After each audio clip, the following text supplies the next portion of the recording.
With all this coronavirus nonsense, governments have ceased to govern. It's not the only issue. And if we let people get on with their lives, look after themselves and protect the elderly and the vulnerable, we might have time to make some important decisions about critical issues. Saturday was World Population Day. The projected figures make your head spin. Global population is expected to hit 11 billion by 2100. Forget that figure. With our current growth rates, we're on our way to 100 million. What happens to our energy reserves? Simple market economics means the price of electricity will go up when pensioners are already turning off their heating in winter. Think of the unemployment levels come September. Pre-coronavirus, we had over 12% youth unemployment and 18% underemployment. Many young people can't get a job. And with automation and robotics, there'll be fewer and fewer jobs. Not one major political party has any plan for any of this population issue. A quarter of Sydney apartments are now occupied by families. They can't afford a house. Think what this means for children. Whether you live in Brisbane, Sydney, Melbourne, Adelaide, Perth, the Gold Coast, entire suburbs are being rezoned for apartments. People living like battery hens. The New South Wales government's talking about 700,000 units in blocks of up to 25 stories. And this is where the so-called coronavirus cluster is in Melbourne. Think about it. Cooped up in an apartment for 6 weeks. Just take Sydney. The New South Wales government is talking about 35,000 new dwellings accommodating 150,000 residents. That's just for southwest Sydney. That will require 40 new schools, 177 new hospital beds, 7 new ambulance stations, 6 new fire stations, 5 new police stations, 15 new libraries and 22 long-day care centres. New. We're kidding, aren't we? All because of population growth. These are suburbs in Sydney where every single street is being zoned for high-rise of up to 25 stories. In some suburbs, children are being educated in high-rise, businesses on the bottom, classrooms on the top. Well, you were impressed by Michael McLaren last week, and he's going to be on each week at this time. This is something he has talked about. But before we go on, I promised you an extract of his academic record at Sydney University. Have a look at this. Have a look at this. Can you see it? And there it is. Distinction, high distinction, distinction, distinction, high distinction, distinction. Oh, that's just the first year. We'll whack it on the end of the second year, and we see distinction, high distinction. This is Sydney University. High distinction, and distinction. Go on, let's go to the third year. Here he is, high distinction. What happened to the credit? Throw him out. But let's go to the fourth year. He must have had some fun in the third year. And there we go, distinction, distinction. Goodness me, here he is. I mean, good to talk to you. Did I do all that? I think you did. They were giving away marks that year. It's a light year. Not enough international students that year. Population. You've talked about it. Huge issue. I think it's the issue. And I think it's also the Greens' Achilles heel. Because on the one hand, as you know, Alan, they've never seen a refugee they didn't want to bring in, let alone the family, everybody else. And yet on the other hand, they're desperate to maintain the natural environment and whatnot. Well, you can't have it both ways. For all of those people terribly worried about the koala habitats, I am. I think everyone should be, national icon. But they happen to be in the same place we all want to live, by the coast and the nice fertile plains. So you can't both coexist. And at some point, you've got to draw the line, don't you, and ask the ultimate question, are we benefiting from all of this? And you look at record national debt, record private debt, state governments have never been in more debt, half the councils are insolvent. All at the same time we've had record population growth. Is it really benefiting the average Australian or the economy? Well, I mean, almost every problem we have to face is a consequence of population growth out of control. Yes, absolutely. And water resources, electricity resources, habitat, transport. Schools overcrowding, hospitals overcrowding. I mean, 8 out of 10 Australians want a population plan. We're talking coronavirus. No one is prepared to address this ever. It's never an election issue. Why do you think? Because they know what the answer would be. Yes, that's true. They never ask you questions. They don't want you to give the answer. They know what it's going to be. I mean, if we're talking about 100 million people or 11 billion people worldwide, I think you used an excellent expression. What are all these hands going to do? Quite.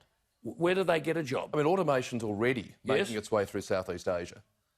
Africa will be the next frontier in the subcontinent. So once automation hits those economies, which happen to also be the places where the population growth rate is at its zenith, what are all these people going to do? And at the same time, there'll be stress over resources, which are scarcer there than they are here. I mean, you don't have to be a Rhodes Scholar to know that potential conflict comes as a result of that. Now, I mean, the UN, we don't know what they do a lot of the time. They do some good.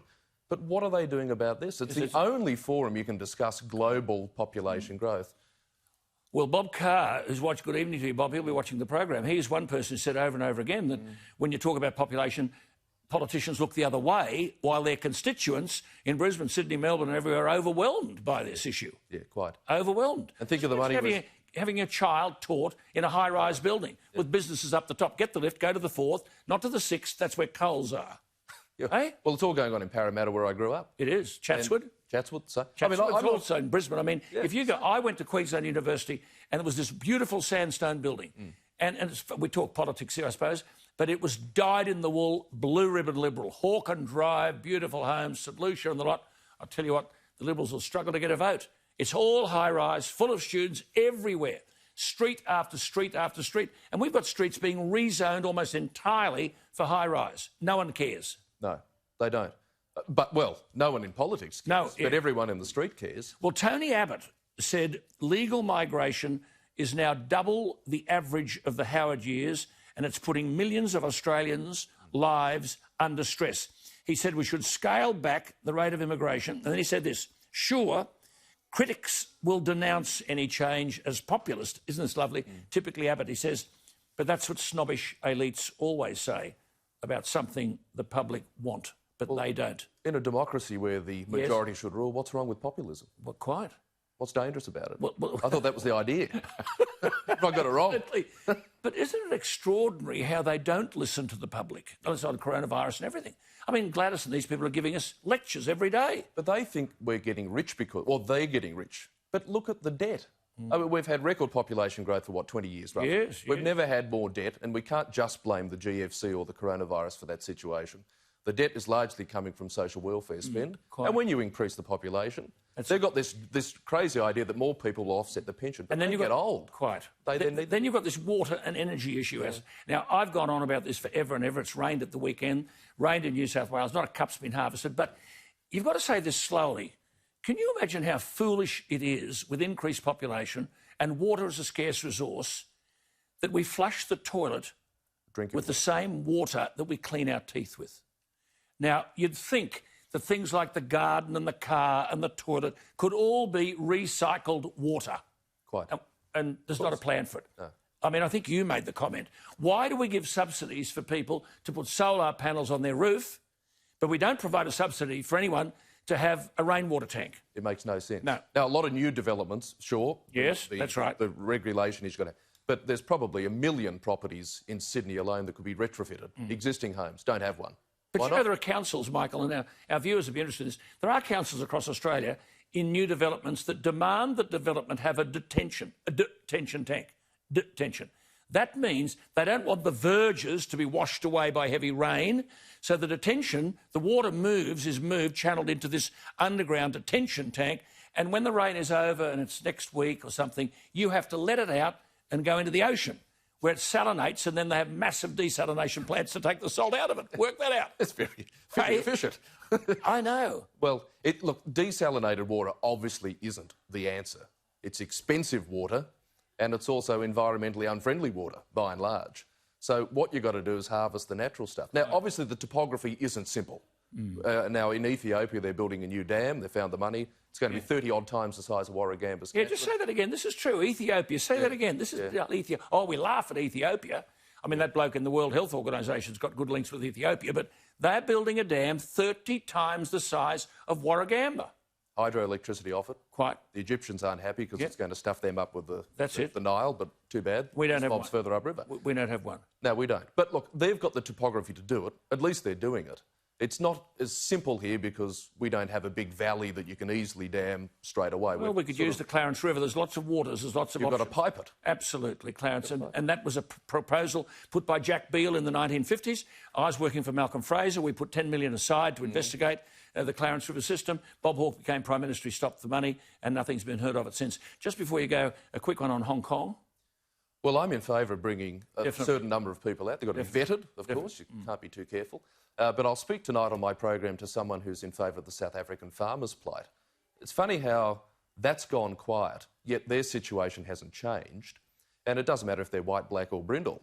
They're under enormous pressure there. And the difference, of course, with those people from South Africa who are agriculturalists is they are much more likely when they come here to move to a regional area where we need new blood. We don't need new blood in Sydney or Brisbane or Canberra. It's full, basically. And let's be But we could have the best of both worlds because those Hong Kong people whom we would accept, and there would be certain conditions, are highly skilled, highly trained, highly educated. The very kind of people we need to kickstart economic recovery in the drive business. Quite the mess that we're in. Equally, we need the kind of skills that the South African farmer has got.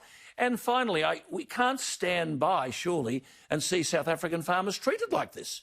Well, quite. And I can only come to the conclusion that the reason we don't really try is because of South Africa's history. Now, you and I, everyone would agree, what happened was wrong. Quite. But if it was wrong when whites did it to blacks, it's equally wrong when blacks do it to whites. And we don't punish the present because of the past. That's right. And that sort of retrospective history is ridiculous.